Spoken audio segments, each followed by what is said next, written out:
माँ पार्वती गणेश जी के लिए मोदक बना रही थी। यह सब एक राक्षस छुपकर देख लेता है। वह तुरंत गणेश जी का रूप धारण कर लेता है और सारा मोदक उठाकर भाग जाता है और मजे से बैठकर सारा मोदक खा जाता है। माँ पार्वती को पता चला तो गणेश जी को खूब डांटा। यह सुनकर गणेश जी रोने लगे। फिर लाइक सब्सक्राइब नहीं किया। जंगल पानी के बिना सूख जाता है। जानवर प्यास से मरने लगते हैं। कबूतर सबको बचाने की सोचता है। कबूतर को एक ट्रक दिखाई देता है। कबूतर को ट्रक से एक फावड़ा मिलता है। कबूतर देर किए बिना एक नाली खोदने लगता है। नाली खोदते खोदते कबूतर एक पहाड़ तक आ जाता है और वहां एक गड्ढा खोदता है और बहुत सारा पानी निकलने लगता है। अब नाली से होता हुआ पानी जंगल पहुंच जाता है। सारे जानवर पानी पीकर अपनी जान बचा लेते हैं। जंगल हरा भरा हो जाता है, लेकिन कबूतर रोने लगता है। फिर लाइक सब्सक्राइब नहीं किया।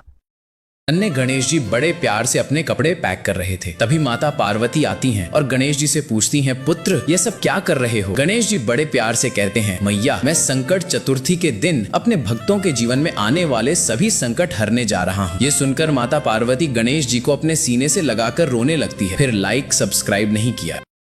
तेज गर्मी से यह बच्चा सैकड़ों पंखों की हवा लेता है, लेकिन फिर भी बच्चा को गर्मी लगती तो बच्चा बर्फ के टुकड़ों को खा जाता है और फिर बच्चा आइस का एक घर बनाता है और उसी में सो जाता है। लेकिन एक दिन यह हरामी बंदर आता है और फायर गन से आइस घर को पिघलाने लगता है और तोड़कर नष्ट कर देता है। फिर बच्चा बहुत रोने लगता है। फिर लाइक सब्सक्राइब नहीं किया।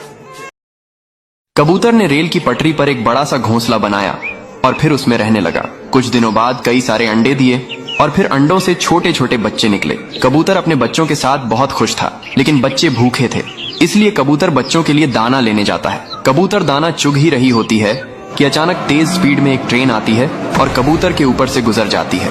कबूतर घायल था। कबूतर जैसे तैसे अपने बच्चों के पास आता है, उन्हें दाना खिलाता है। चूजे अपनी माँ को देखकर रोने लगते हैं। दिन बीतते हैं और कबूतर ठीक हो जाता है। फिर भी कबूतर रोने लगता है। फिर किसी ने लाइक सब्सक्राइब नहीं किया।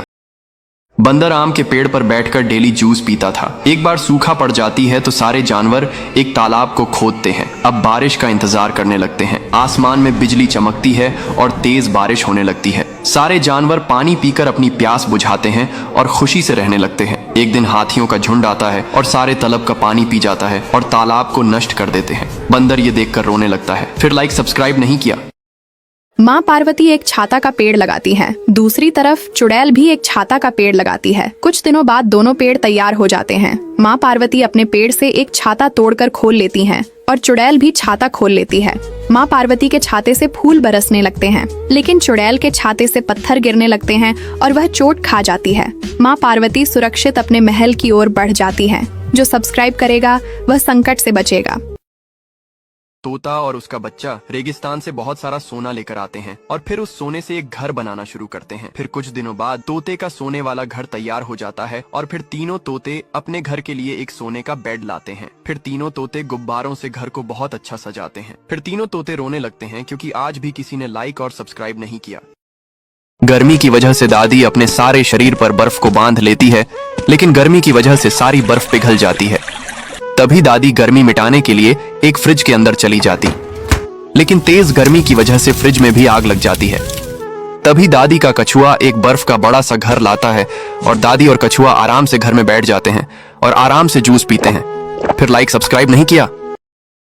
यह कबूतर पटरी पर एक नारियल के पेड़ को लगाता है। फिर उसी नारियल के पेड़ पर पानी डालता है। अब नारियल का पेड़ बड़ा हो जाता है और उस पर बहुत सारे नारियल लगाते हैं। फिर कबूतर पेड़ से नारियल को तोड़ता है और बाजार में बेचने निकल जाता है। तभी यह सांप आता है और पेड़ से लिपट जाता है और पेड़ को तोड़कर नष्ट कर देता है और कबूतर ये सब देखकर रोने लगता है। फिर लाइक सब्सक्राइब नहीं किया।